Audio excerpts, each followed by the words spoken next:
बहुत बहुत आभार, बहुत बहुत धन्यवाद। मेरे से पूर्व वक्ताओं ने बहुत सारी बातें इस रेलवे स्टेशन के बारे में बताई। ये रेलवे स्टेशन 135 साल से इस बाड़मेर की हालात को पूर्ण रूप से दर्शाता है कि जब आज से 135 साल पहले जब ये रेलवे स्टेशन बना तब क्या स्थिति थी, उसके बाद में इस बाड़मेर के रेलवे स्टेशन ने क्या क्या दिन देखे। इस रेलवे स्टेशन ने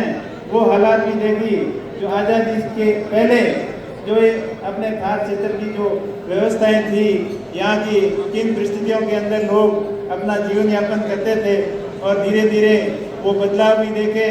जब रेल चलती थी तो कोयले के इंजन से चलती थी, उसके बाद बदलाव आया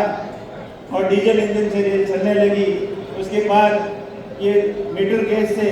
ब्रॉड गेज लाइन बनी, उसके बाद विद्युतीकरण का काम हुआ और धीरे धीरे ये बदलाव की सतत प्रक्रियाएं इस बाड़मेर रेलवे स्टेशन ने देखी। जब वो धूल भरी आंधियां, कड़ाके की धूप से लेकर आज दिन तक का सफर वो इस रेलवे स्टेशन के लिए सुहाना सफर रहा। समय और आधुनिकीकरण की मांग के अनुसार समय के साथ बदलाव भी जरूरी था। तो मैं धन्यवाद देना चाहूँगा रेलवे मंत्री अश्विनी कुमार जी को कि उन्होंने राजस्थान के होते हुए राजस्थान के स्टेशनों का विशेष ध्यान रखा और उसी बदलाव की कड़ी के अंदर ये बाड़मेर रेलवे स्टेशन का आधुनिकीकरण हुआ और जैसलमेर रेलवे स्टेशन का भी आज साथ साथ में उद्घाटन हो रहा है। तो ये बड़ी सौगात है रेलवे के आधुनिकीकरण की, और ये बदलाव की सतत प्रक्रिया के अंदर ये सारे काम हो रहे हैं। हमें बाड़मेर के वो दिन भी याद है कि जब खूब लगातार अकाल रात के काम से गुजारा करना पड़ता था, और समय के साथ साथ में बाड़मेर के ऊपर कुदरत की भी मेहरबानी हुई और 2006 से जब बाड़मेर के अंदर क्रूड के खोज शुरू हुई और साथ में कोयले की भी खोज शुरू हुई, जब से कोयला निकलने की वजह से यहाँ थर्मल पावर प्रोजेक्ट बने और क्रूड की वजह से मंगला प्रोसेसिंग टर्मिनल बन के तैयार हुआ, और 2009 के अंदर पूर्व प्रधानमंत्री डॉक्टर मनमोहन सिंह जी के हाथों से यहाँ तेल की शुरुआत हुई। उसके बाद में बाड़मेर का एकदम से बदलाव शुरू हुआ, और अभी हम जिस स्टेज पर हैं ये सतत बदलाव की प्रक्रिया के तहत हैं। रिफाइनरी भी 2013 के अंदर उद्घाटन हुआ और उसके बाद में कुछ कारण की वजह से लेट हुआ, जिससे बाड़मेर वासियों को नुकसान हुआ, स्थान परिवर्तन भी हुआ। फिर भी देर सवेरे आज रिफाइनरी बन के तैयार हुई है। 1-2 साल बाद में वहाँ पूर्ण रूप से प्रोडक्शन भी शुरू हो जाएगा और साथ में पेट्रोकेमिकल इंडस्ट्रियाँ भी लगेगी, और बाड़मेर एक नए बदलाव की ओर अग्रसर हो रहा है, और वो दिन दुगनी और रात चौगुनी गति से हो। इसके साथ साथ में अभी बाड़मेर रेलवे स्टेशन की बात करें या जैसलमेर रेलवे स्टेशन की बात करें, ये स्टेशन के साथ साथ में यहाँ और भी इंफ्रास्ट्रक्चर के काम मजबूती से हो रहे हैं। तरुण जी पीका साहब काफ़ी समय से यहाँ लगे हुए हैं और उनके मार्गदर्शन में अच्छी क्वालिटी के काम भी हो रहे हैं। या वॉशिंग लाइन तैयार हो जाएगी और जैसलमेर की भी वॉशिंग लाइन तैयार हो जाएगी, तब लंबी दूरी की ट्रेनें भी हमें और अधिक मिलेगी और ज़्यादा रेलवे कनेक्टिविटी के माध्यम से हमें और ज़्यादा फायदा मिलेगा। साथ ही साथ मैं धन्यवाद देना चाहूँगा अश्विनी कुमार जी का कि इन्होंने जो वर्षों से अभावग्रस्त और रेलवे की विकास की दृष्टि से राजस्थान के अंदर इस धार के अंदर बहुत कम विकास हुआ, और जो लंबे समय से मांग थी कि बॉर्डर रेलवे जो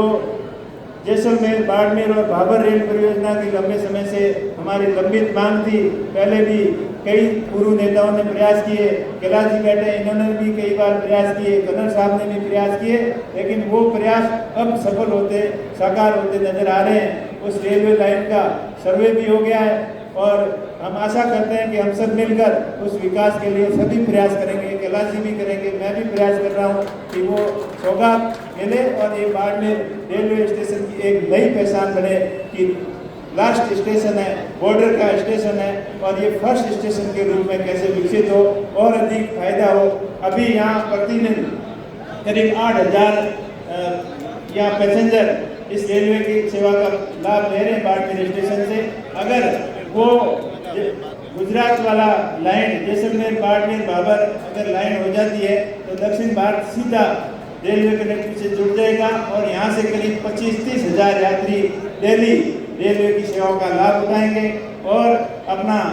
क्षेत्र जो अभावों की श्रेणी में रहा है वो उतनी तेज गति से आगे प्रोग्रेस करेगा। या रिफाइनरी से संबंधित इंडस्ट्रीज लगे, पेट्रोकेमिकल जो क्रूड ऑयल रिकवरी से संबंधित या उद्योगों का और विस्तार हो और नई खोजें हो या क्रूड के जो भंडार एक बार बहुत ज़्यादा उम्मीद जगई, अब थोड़ा प्रोडक्शन कम हुआ है तो और अधिक नई टेक्नोलॉजी आए, यहाँ से पूर्ण रूप से रेलवे की क्रूड ऑयल की